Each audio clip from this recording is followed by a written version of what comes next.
Muraho neza bakunzi w'ikiganiro cy'umusingi w'ubuzima, nitwa Olive. Nimba ari bwo bwa mbere duhuye, ibuka gukora subscribe kugira ngo dukomeze no kubana mu bindi biganiro byinshi byiza bigiye gukurikira.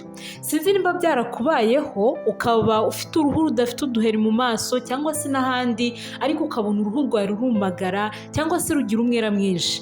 Uyu munsi niyo mpamvu nakoze kino kiganiro kugira ngo turebeye hamwe igisubizo. Nk'uko mwese mubizi, dusanzwe tuzi ko karoti ifite akamaro ko gufasha amaso cyangwa se kuduheza vitamine A ndetse na vitamine C, ariko biraza gutungurana kuko uyu munsi naje noneho nje kubereka igisubizo kindi karoti ishobora kuduhereza mu buryo bujyanye no gutuma uruhu rwacu rusa neza, rukagaragara neza, uruhu rubyibushye ruri kuyaga. Niyo mpamvu uyu munsi ngiye kubabwira kuri karoti creme nziza ifasha uruhu rukabobera, akaba ari uruhu rusa neza ubona ko rufite amavuta. Ngiye kubigisha uburyo ushobora gukora creme ya karoti. Ibintu bya mbere ukeneye ibintu bitatu. Icya mbere ni karoti, ikindi ukeneye amavuta ya olive oil cyangwa se bamwe bayita elayo, ikindi ukeneye amavuta ya vaseline. Ibyo byonyine uba ufite iwawe birahagije, izere yuko creme ya karoti wamaje kuyibona.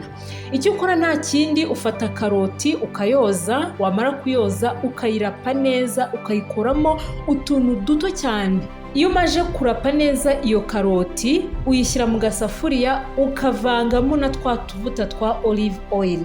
Urabivanga neza, ubundi ukabicanira, ukamekinga sure ko bibize neza bigafatana, kumwe ubona ya mavuta nayo bwo yatangiye gufata wa muhondo wa karoti. Iyo umaze kubicanira neza, ubona yuko ya mavuta yamaje guhindura ibara, ubishyira ku ruhande ukareka bigahuraho gato, ubundi ukakamura ya mavuta agatandukana na bya bindi bya karoti. Ayo mavuta ni meza cyane ku ruhu, afasha uruhu mu buryo bwo kugira ngo uyisige atangira kugira akamaro. Ufata vaseline yawe ugasukamo ya mavuta ukuye muri karoti, ya mavuta ya olive oil yamaje guhindura ibara, ubundi ukavanga kugeza igihe bibaye nka creme ko ukabibona.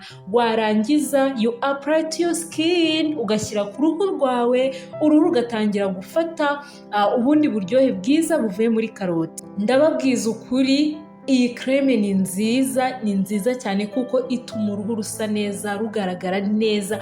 Ku muntu wese wayikoresheje, umva ndababwiza ukuri pe, ni nziza. Ugasanga ushaka creme ariko kubera yuko igiciro kiri hejuru, wabuze uburyo bundi ushobora kuyibonamo.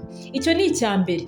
Reka noneho mbabwire ubundi buryo bwa kabiri ushobora gukoresha karoti, ariko noneho utari gukora creme, ahubwo uri gukora mask ya karoti. Iyi mask ya karoti ni nziza cyane kubera yuko nayo ifasha uruhu by'akarusho. Iyo uyikoresheje hamwe n'ira creme, noneho uruhu rwawe ruranezerwa, rukabyibuha, rukaba ruri moisturized, rusa neza, rubobereye, ruri kuyaga. Reka mbabwire noneho ukuntu iyi mask yawe ikora. Icyo ukora nta kindi, ufata karoti ukayikatamo uduce twinshi dutandukanye, wamara kuyikata ugasukamo duce cyane, ukabicanira byibuze nk'iminota 5. Ukabona ko byatangiye kubira mu buryo ya karoti iba yoroshye mu buryo bwo kuyinomba. Iyo urangije mu buryo bwo kugira ngo uze kubona uko yapurayinga, kuko twabonye yuko ubuki bufasha cyane uruhu. Ngira ngo ku bantu twiganye ikiganiro cya Gombo, gukora mask ya Gombo, babonye byinshi bitandukanye ku buki. Ufata ubuki ukabivanga na ya karoti yamaje kuba ikinombe, urayinomba, ukayinomba handi ubona yuko yoroshye cyane. Iyo urangije usukamo ubuki ukavanga, ukabona ko byivanze, warangiza ugafata iyo mask ukayishyira mu maso, byibuze ugategereza iminota 15. Iyo usoje kuyikoresha, ufata amazi ari warm, amazi y'akazuyaze, akaba ari woga mu maso, ukogamo neza, ukongera ugakoresha kakayeswime, ukiyumutsa neza. Waba ufite creme wakoze ku ruhande ya karoti, ugahita uyisiga nayo ukayimarana byibuze nk'iminota 20. Hari n'abayirwana umunsi wose, cyane cyane ko umuntu wayikoze neza urayirwana, usigaho amavuta aringaniye, ukirinda kwitotobeka kugira ngo bitaba byinshi, ubundi ubusa neza, uruhu rwawe rurayaga, rukaba ruri smooth, ndetse na twa tuntu twose tw'amabara tuba ku ruhu nta twuba ukibona. uba usa neza, uruhu rusa neza ku buryo nawe ubwawe urireba ukajya wikunda buri munsi.